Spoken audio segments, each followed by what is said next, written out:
Kaixo guztioi, eta ezagunen bat badago hortik. Sorpresa.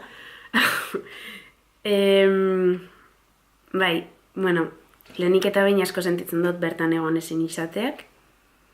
Pena handia ematen dit.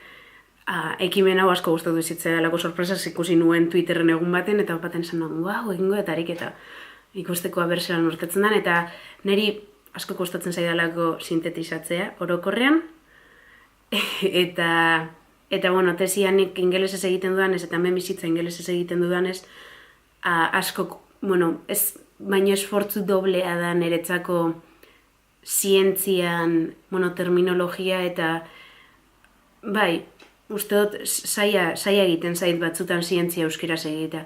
Horregatik ireki nuen Twitterra eta horregatik ireki nuen ere, bueno, hasi nuen ere txiotesiaren ariketa, ez? Beraz, esan behar dutena da aitzakia sortzeagatik mila esker, bueno, ariketa hori egiteko aitzakia sortzeagatik mila esker antolatzaileei, eta mila esker nire familia eta lagunei pazientziagatik.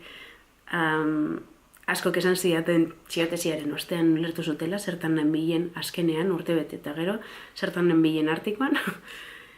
Eta beste parte hartzaileei, pilo bat gustatu zitzaidan egun horretan irakurri nituen hainbeste proiektu. Iruditu zitzaizkian super interesgarriak, así que hurrengora arte ez, eta aurrera, aio.